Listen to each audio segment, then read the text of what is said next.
Where is Dad? I think Dad has made some excellent progress today. Your dad, he's a fun guy, right? Daddy's gone mad, hasn't he?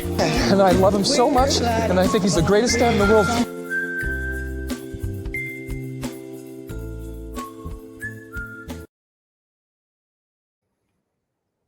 Welcome back to this week's episode of Working on the Dad Pod. This is a special episode for Father's Day where we have invited, you guessed it, our dads.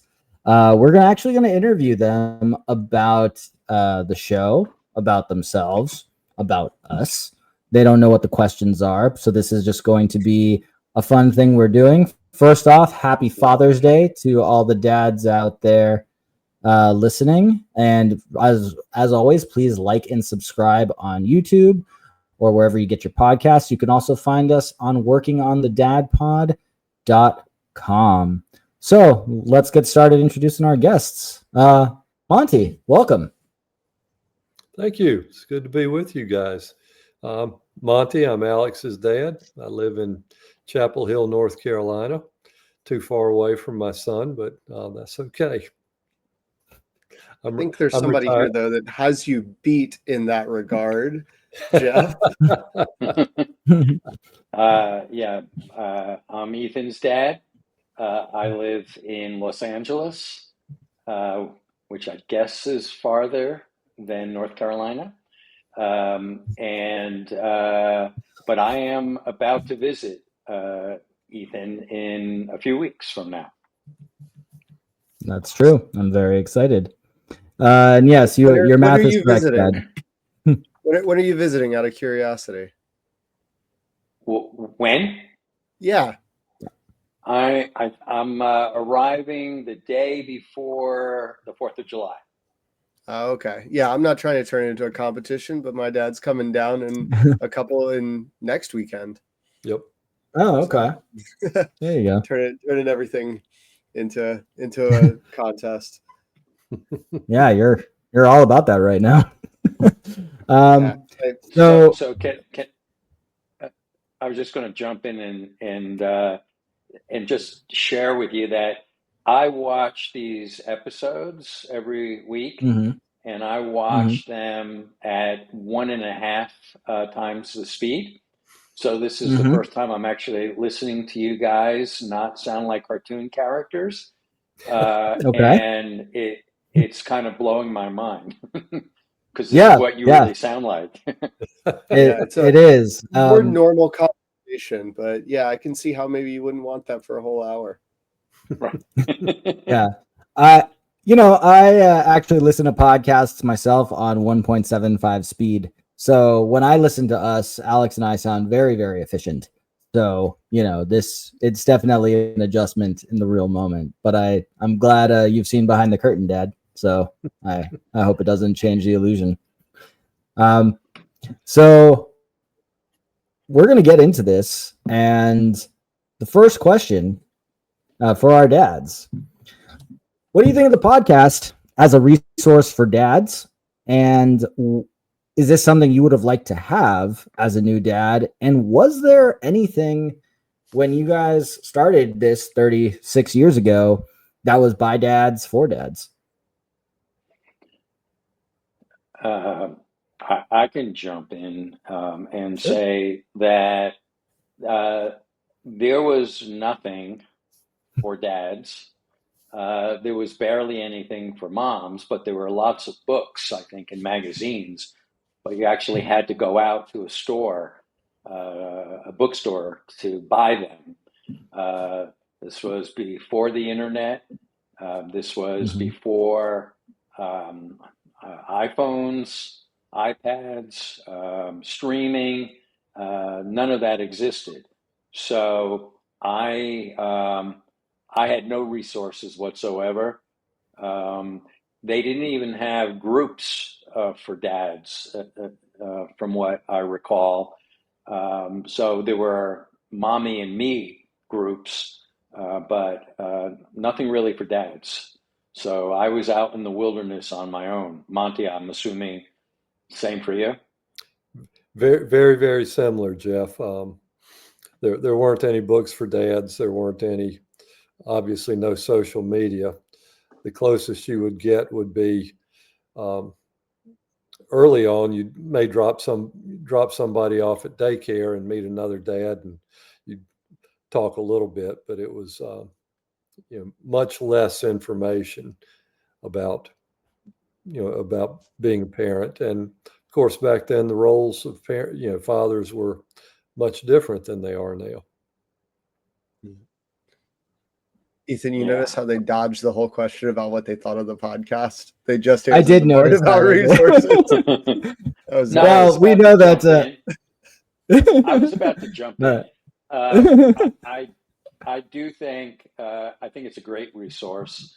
I particularly like that when you show examples of how you deal with your kids, and in particular your spouse, I think that's when the show is at its best. I would say the dad bod section where you guys talk about your weight gain or weight loss is, I think, maybe a little less effective because I think it's harder for people to relate to because it's about how you guys did during the week. So I think that might be less helpful.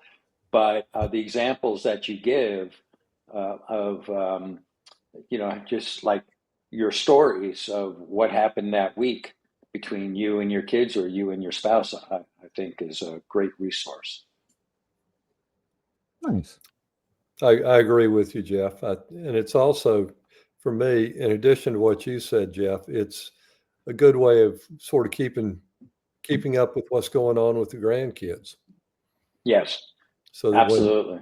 When we do go visit, we've got a better idea of the combination of the podcasts. And I don't know if you guys use the Tiny Beans app or not, but the combination of the podcast and the Tiny Beans, for me, really helps make up for the difference in distance, that we have. So, Dad, so Tiny Beans is an alternative to Google Photos. So yeah, it's just a photo sharing app. So highly recommend it for people, but I think there are a lot of photo sharing apps. So if you've got one, I wouldn't say it's necessary to switch, but it's a good sharing mechanism that my wife and I have liked to use for getting photos of the grandkids out, and it really helps consolidate the audience. I say that my wife and I are in what you call a mixed marriage, where I am an Apple user and she is not. So with the green text messages, Google Photos is really our only option to share with one another. So it spreads to the family. Ethan's not bitter. He hasn't mentioned it about 100 times. That his wife does not use an iPhone.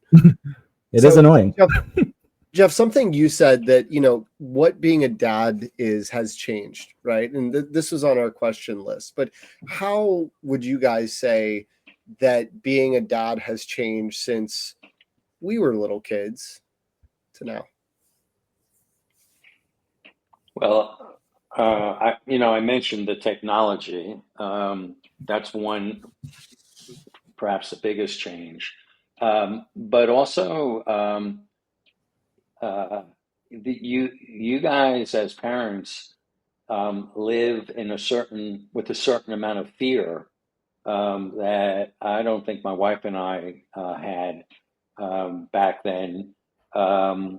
Just all of the news and the fears that people have and dropping off their kids and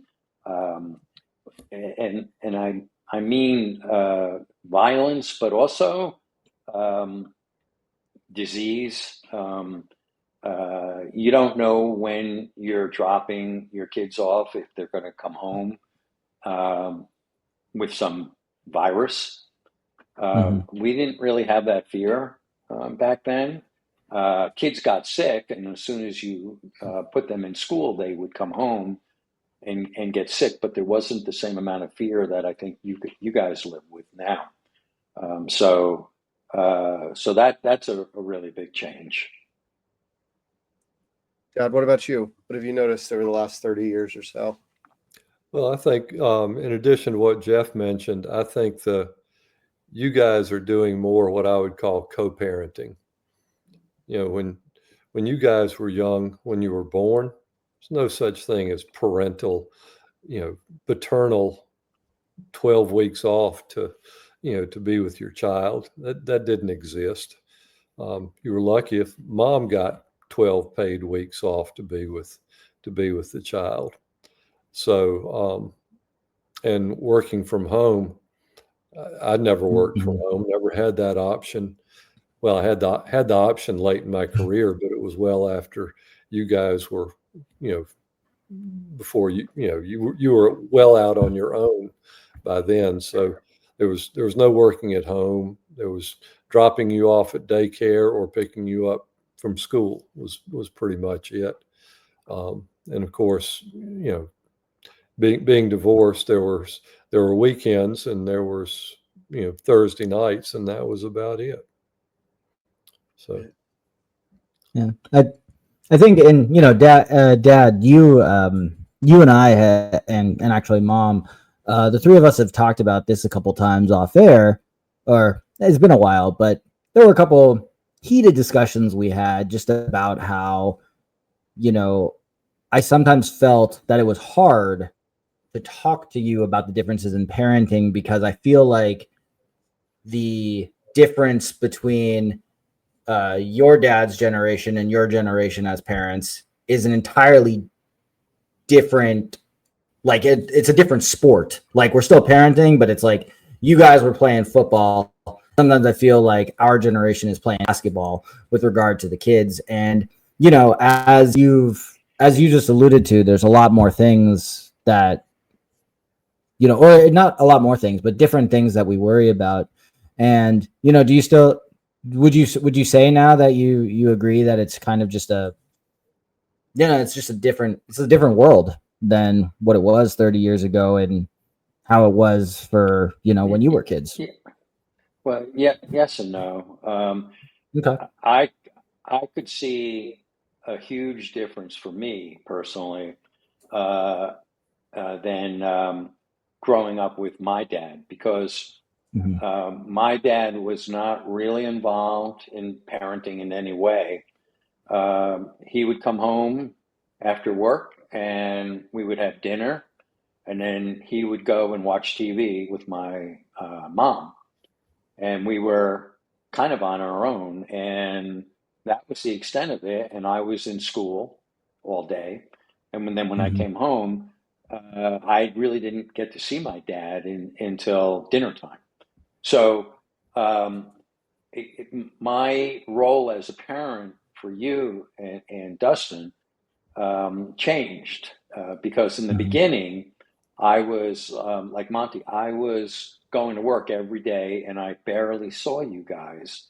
I would leave before you were awake, and I would come back usually after dinner. But I decided I wanted to make a change, and I had the good fortune because I left the big company and started my own business. And as a result, I had much more control while you guys were young. I had much more control in being with you during the day. And I was able to take you to doctor's appointments. I was able to go to sports events, particularly with you, Ethan. And so I felt like I was a much bigger part of your life once I was able to do that, because I moved my office eventually from like an office building to my house. And so I was there most of the day. Yeah, you actually pioneered work from home 20 years before it became a medical necessity. Yeah. That's And right. I will say before we move on that it wasn't until I became a dad that I looked back on all those years where I knew if there was a problem, I could go outside and go to your office and see you. And I remember in high school trying to convince you to actually go back to an office building because I wanted to move into your office for some like Yes. solidarity. And yeah, but I'm glad you said no. And I just, you know, when I didn't have the choice and I was home all day at the start of the pandemic, you know, I really look back on those years, and I'm just very thankful that you were there and actually kind of without realizing it, you were showing me how to balance work from home before I knew I'd ever have to do it. So Right. thanks. You're welcome. You're welcome. And I don't regret that at all. You know, your mom was less able to come back home during the day because she worked in another part of town, and so I performed a lot of those functions. Remember taking you when you would be running a high fever, taking you to your pediatrician, who would often treat me at the same time as he was treating you, because I would catch whatever illness you had. Yeah. And, you know, thankfully you were there to cook dinner because we all know that that's something mom can't do. So that was great. She listens to, she knows. Yeah. I think that flexibility though is key. I mean, Dad, I remember, you know, you telling me one time when I was younger that you specifically chose a career in sales, or at least kept going in a career in sales, because I know you were in there before I was born, but like kept going with that because of the flexibility of you could make a baseball practice if you made all your calls for the day. It wasn't, you know, having to punch out at 5 o'clock kind of atmosphere. Yeah. The change in career when I moved from Virginia back down to North Carolina to be closer, to you, to see, to go to parent teacher conferences and things like that, was important because I could coach your teams. I could go to parent teacher conferences. I could, be there during the week. So that was important. And if I'd stayed in management in the wholesale beer business, I wouldn't have been able to do that. I would have been working early, working late, and had less control over my own time. So yeah, picking the career was, like Jeff said, it's not something I regret at all. And that's one, and that actually leads us into our next question, Monty. And this could be both a positive or a negative memory, but is there a moment in Alex's childhood that you feel like defined you as a dad? Is there where you really got it and you thought, yeah, I can do this. I'm a dad. I think the worst 6 months that I had as a father was when I was trying to commute back and forth every other weekend, 6 hours to come see him, either pick him up and take him back home or come down and stay in a hotel. That was the worst 6 months of my life, or my fatherhood for sure. And when I finally made the decision, to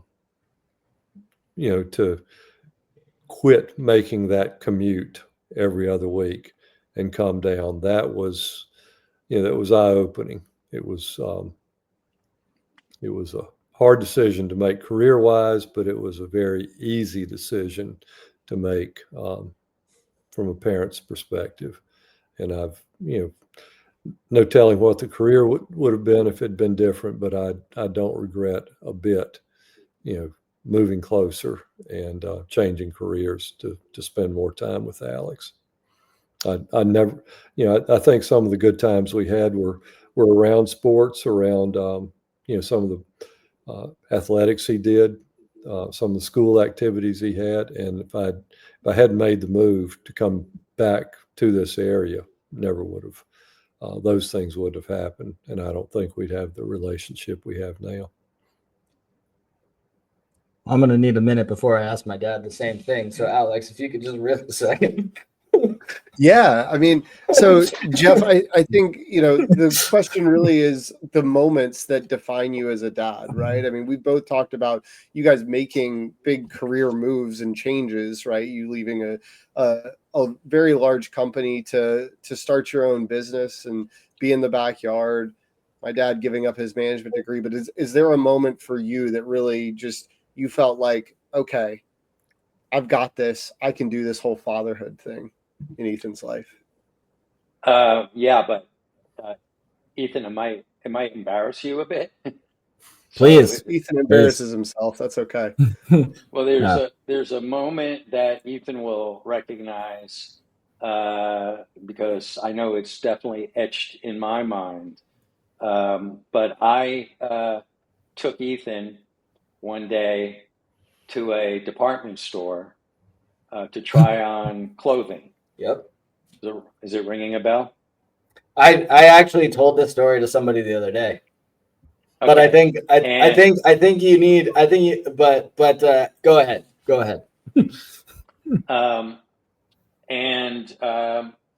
It was one of those I guess teachable moments because Ethan was not having it in any way. Didn't want to change his clothes. He didn't want to get out of his clothes.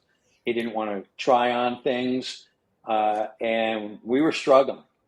But then came that ultimate moment, and Ethan did something that was unforgivable, which is he spit in my face. And Okay. Let me just finish. And that was the moment that I realized I know what I'm doing, and I knew that I had it. And I punished Ethan, but it was a moment that I think neither one of us ever forgot, and he never did anything like that again. I did not. And my punishment was I did not get to have a 9th birthday party. So it hit. Correct. But you're forgetting the preamble, Dad. And the preamble is that growing up, we used to watch, you and Mom made Dustin and I watch a lot of Yankee games. And the Yankees were playing the Cleveland Indians. And Roberto Alomar got called out on strikes and turned around, argued with the ump, and the umpire said, "You're out," and he spit in the umpire's face. And I turned to you and I said, "What was that?" And he said, "Well, he disagreed with the authority and he disagreed with what was being said to him, and this is how he stood up for himself." So I'm not saying that you getting spit in the face in a department store by an almost 9-year-old is your fault, but there was a teachable moment before the teachable moment. So I'm just saying. I'm just saying. All right, fair enough. That's pretty great. Just doing what you told me, Dad. Yeah. Standing up for myself. Standing up with I don't agree with. Yeah. So can I actually say one of the core memories I have of you, Dad? And it's actually a couple years earlier. So I went to kindergarten and you picked me up from school. And it was when we lived where we were walkable to kindergarten. And you asked me what I had learned in school. And I told you I had learned a new word. And it was the F word. And you told me I can't say it. It's a bad word. And if I say it, I'm going to go to jail. Like, that is what you told me. And I listened to you. A couple weeks later, you got cut off on the road with me in the car. And you started, your road rage came out, and you dropped that F-bomb quite a few times at the driver. And I started crying. And when you got us home, and mom asked why I was crying. I was afraid you were going to jail because you had said the F word in the But car. what I meant was I was going to go to mom jail. That's what I actually Doesn't meant. matter. I was afraid you were going to prison, Dad. So just I hope what the takeaway is for our millions of listeners out there is that when Jeff spoke, Ethan listened and he learned some things, both in the department store and in the car. Well, the other thing that this is watching your podcasts every week. One of the things that has been really great for me is to look at some of the stories, some of the events that happened, and your memory of it versus my memory of it is very, very different. It's been a lot of fun for me to discover that your version of events is the exact opposite of what I took away from it. So it's been a lot of fun. Good. Monty, has Alex brought up any stories over the course of the last 3 seasons that were core memories for you? Yeah, there have been several. I don't remember exactly what they were, but yeah, there have been some times, and quite frankly, a lot of those were confirmations that I didn't screw everything up. So well, that's good. Yeah.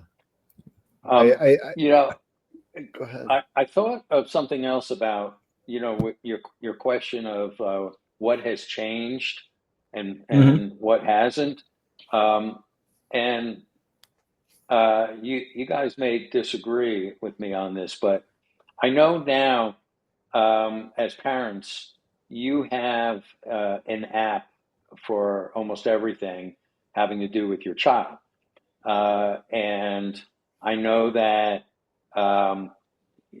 These apps are so good now that they tell you what time to put your child to sleep, like for a nap, what time they're going to wake up, when to change their diapers, like so much data that you enter into it that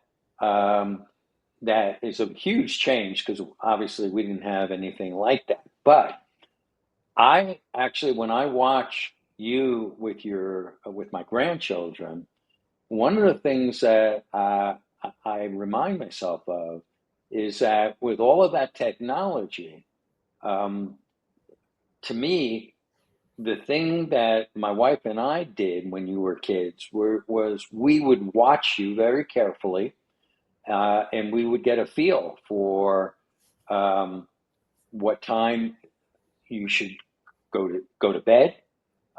We would watch you rub your eyes, play with your chin, things like that. And you don't get that from an app. And so, like, in a way, I think it's still the same as it was 35 years ago, where getting to know your child is way more important than following the rules of an app. Yeah, for sure. I mean, I think especially when my oldest was born, I think there was a lot of because I work, as a web designer, I'm very into the technology. I was like, let's optimize this, right? Let's optimize this whole scenario and do those things you said. And after a few weeks of this, you learn that when you're reading, whether you're reading literature or whether you're following an app and some sort of prescribed guidance on things, you start to go, okay, these are generalizations about large populations and they are not your kid. Mm-hmm. Your kid does not fit neatly into all of these buckets and all of these things. And I think for us, speaking for myself and my wife, it was a great starting point to say, okay, here's a good baseline. But past that, it's not, the app says it's time for bed, kid, that's just never going to fly. I mean, especially with the age my kids are, 6 and 3, like if I told them that, well, the computer says it's time for bed, they would look at me and say, I'm going to throw that in the toilet. Yeah. Right. Yeah. And I found the app, you know, in the beginning, like you kind of said, Dad, it was more of for me, it was just like a good place to store the data. Like I took the time, you know, to get to know the girls' visual cues and stuff. In fact, I had nothing to do for the first 2 years of my first life because I was literally stuck with her. But what the apps did help with, you know, was, you know, how many times did she go to the bathroom today? What times did she poop? Like, what is the baseline? What is her baseline? Or how much milk is she drinking in each bottle? And because those are the questions that the pediatrician would ask, and then it was all in one spot that was synced for my wife and I to use together. Neither of us like writing stuff down. So I actually just thought of the app was more of I thought it was a good assistant, not so much of a schedule, if that makes sense. Yeah. That's how I thought. More interesting, less prescriptive ways that we've used technology, right? Like, you know, 30 years ago, if your kid fell asleep in the car, you couldn't start a Zoom call or a FaceTime on your phone and then use that as a baby monitor on your laptop in the dining room to just let them sleep and keep going with the nap, full-blown AC going on them, right? You had to move the kid. You couldn't just leave them sitting in the car by themselves. But I'll admit that we've done that a couple of times because we do have these powerful devices in our pockets. So we can go, oh, they're awake. Better walk out to the car and go get them. Well, I think one thing has changed too. We didn't have kids who had phones and tablets and stuff like that. And you guys do. Now, you know, we had to monitor how much television you were watching. So yes, there was screen time, but the difference between, you know, screen time on a television and screen time on handheld devices is different. And, you know, if you wanted to watch Captain Kangaroo, you had to watch Captain Kangaroo when it was on. You guys can stream Bluey whenever you want to. Right. So, Right.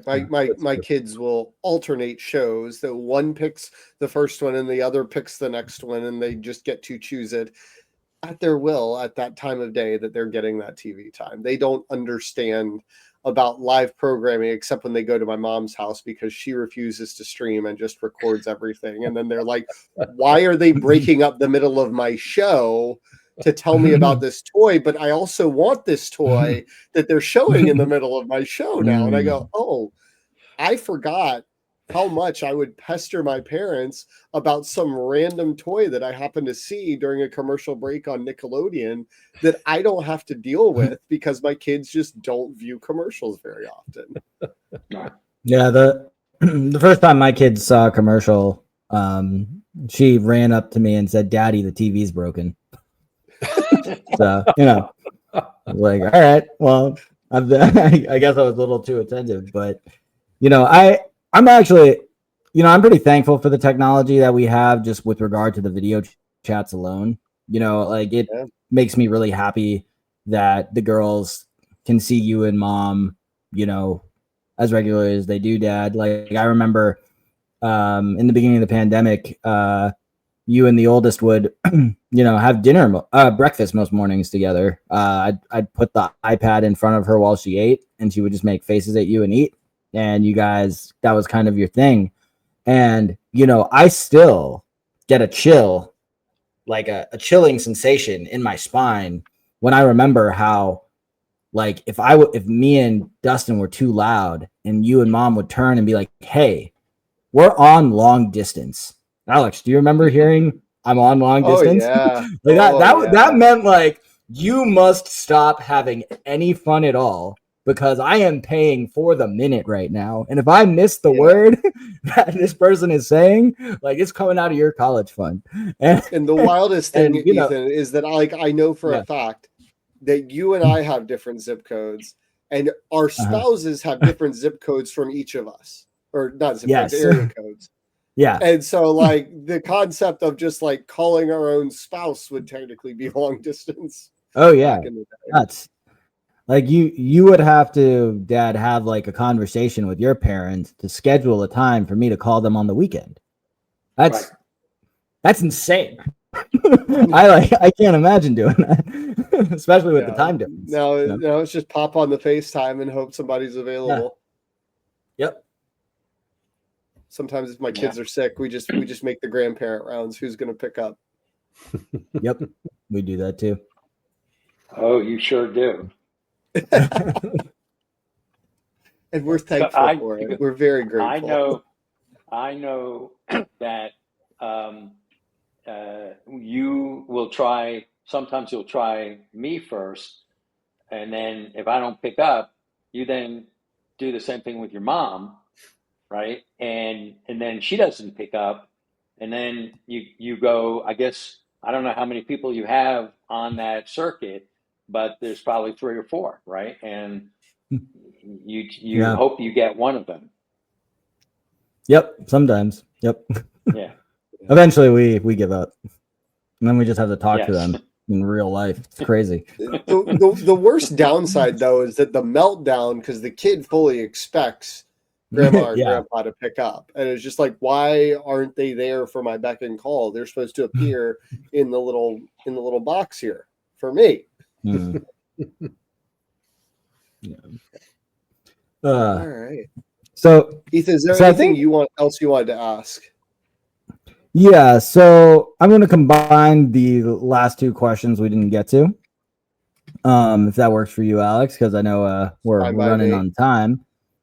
But for both of you, what advice would you, if you could go back in time, give yourself to like when Alex and I were 5 or 6 years old that you just wish you had? And, you know, is it something you learned from us? From this podcast? No, just kidding. And we kind of just want to know, dad to dad, how do you guys think we're doing? You know, it is your grandkids we're in custody of. So are we doing okay? Yeah, I would say I learned most of what you do as a parent from watching this podcast. So. I know you have spoken at times about, you talked about my anger management as a driver, but I know you've talked about it a bit at times on the podcast about sometimes you lose your temper. And I think as parents, we all go through that, right? Because you had a bad day at work and then your kid comes home from school and doesn't want to eat their dinner. And it's incredibly frustrating, right? When all they want is to eat Bombas or something like that, right? And you made a nutritious meal and they don't want it, right? And so any parent would probably lose their sense of self-control. And so I think, for me, it's really interesting to hear how you talk about that because I think it's something that parents all over worry about. And so the fact that you are able to describe it pretty accurately, I think not only means that you're self-aware, which makes you a much better parent, but I think it's helps your audience too. Well, it is all about the show, so that's why I had kids to become a podcaster. Yeah, right. Dad, what about you? Does that answer your question? Yeah, no, thanks. Appreciate it.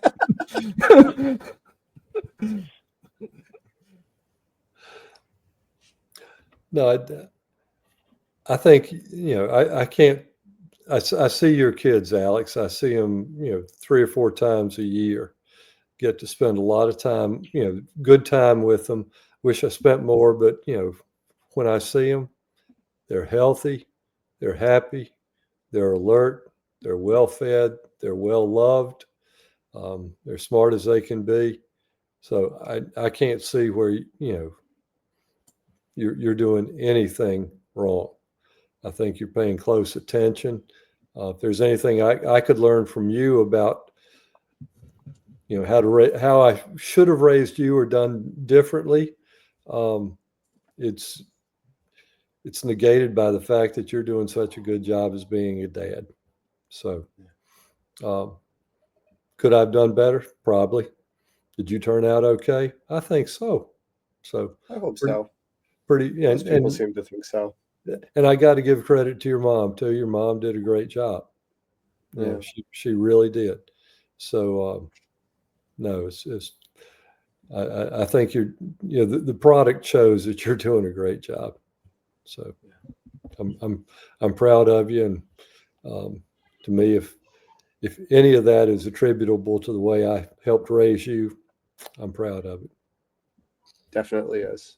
I can confirm. Thank you.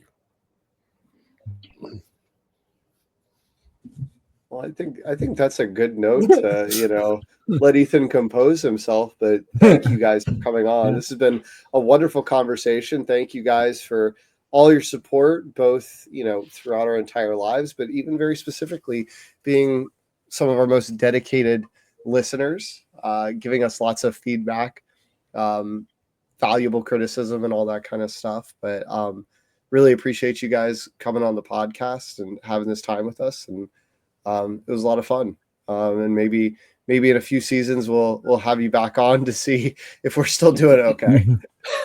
Yeah. And Dad, thank you for 41 minutes and 45 seconds of actual time, because I know when you listen, it's not going to feel like that. So, well, Right on. it'll be interesting to see in 5 or 10 or 15 years, how well we feel about how their kids are doing once they turn into teenagers. And how well you feel you're doing once they turn into teenagers. So that'll be fun. All right, guys. Well, yeah. Thank you both. Happy Father's Day. We love you, and really appreciate you two being our best and first guests.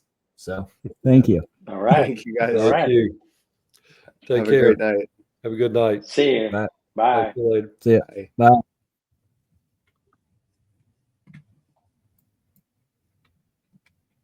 All righty, man. Yeah, Should we do those some were our work on dads. Yeah. I mean, that was a definitely more. I don't know what I was expecting there, but that was more emotional than like and retrospect. 100% should have expected that. Hey, what are some of your memories from our childhood? Defining things. Like, what was I expecting? No. I don't know. Yeah, no, that was those are some feels. I feel like I was more emotional hearing your dad because, obviously I talk to my dad a lot. So, just hearing another dad talk about his kid, it was nice. Yeah, we never get that on this podcast. It's true, we don't. Ever. Yeah. But should we transition to the worst part of our show as nominated Apparently by so. Dad? Yeah, to working on the dad bod. The part of the show that gave us the name of the show, the pun, the one that doesn't help anybody. No. It's fine. It's making me think how I want to present the information. It was a good note from my dad. It is, because I do think sometimes we get a little hyper specific in this segment about exactly how many pounds we lost, exactly how many calories consumed, what meal did us in, or whatever. But I think that there are probably things that we can take and be a little more generalistic, maybe without one of my 10-minute, diatribes on fiber or something like that I've done before. But this week I changed it up. I changed it up on a couple of fronts. We didn't do story time, so I'm going to do a little brief story time. This week, my wife is in Alaska all week. She is on an Alaskan cruise with her mom. It's been kind of a bucket list trip for her. And so, they've had it scheduled for 18 months, right? Known it was coming. I was the one who signed up my daughter for a certain camp that she wanted to go to, sort of a STEM camp. And it's on the other side of town from the Y, where I go to the gym, where my son's daycare is.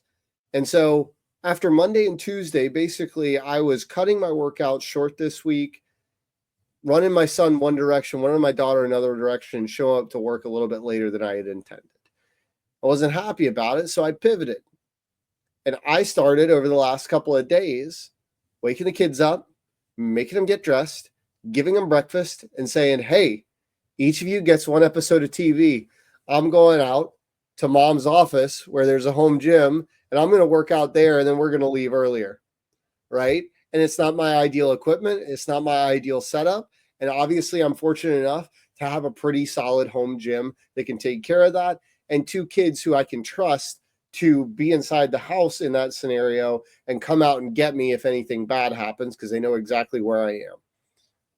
But this week I also was made easier by I have switched up a little bit of what I'm doing in my workouts. We talked about in our episode about getting older, how, there's just random like aches and pains. I bring this up a lot during this segment. And so I switched from lifting 4 days per week to now I have a new program that is much more intensely focused on actual mobility. And so for the next 4 weeks, I'm doing something that I'm only lifting twice a week, right? Maintaining the strength I have, but doing not just going, oh, I'm going to stretch or do some mobility if I have time, if everything falls into place, right? Or fit in some stretching after I've walked the dog in the morning. I'm being intent, I'm putting intent behind the actual mobility and doing dedicated mobility sessions, a little more dedicated cardio sessions, and not just trying to weave that in solely around the weightlifting. So far, the results have been fine, right? And I've enjoyed them, but I do think it's just one of those realizations that as we get older, and is really important, that it's really easy to fall into like a pattern of like, I'm going to do this to work out. I'm going to do this to work out. I'm going to do this to work out. And like that repetitiveness, you're just going to get those aches and pains, and you can prevent them a little bit more. So that's kind of, I won't bore you guys with the details of the weight. I have not been specifically trying to be in a caloric deficit. The scale shows that I haven't gained a ton of weight, but I haven't lost any either. But yeah, that's kind of what my week has been like.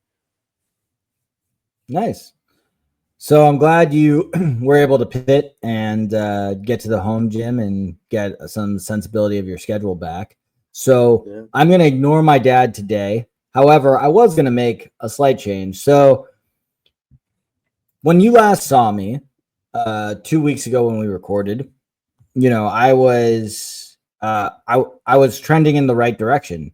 And it just, for me, it always comes down to how can I do more in the time I've allotted? So I was doing a lot on the elliptical. I've been afraid of the treadmill for about 8 years because of past knee injuries. And, I've been doing a lot of research on, whether or not the impacts of a treadmill are as bad as they are, or as they say. So I decided I was going to take the treadmill plunge, and it's been going great.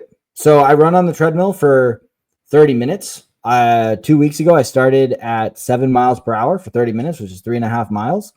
On Tuesday, I did 8 miles per hour, so 4 miles. And every day I do 0.1 more than the day before. And if I don't get to those 30 minutes, which sometimes happens, it's a mental tired, not physical tired, because if I look at the clock too early and in my mind, I'm like, oh, I'm not 75% of the way there, I get really just tired mentally.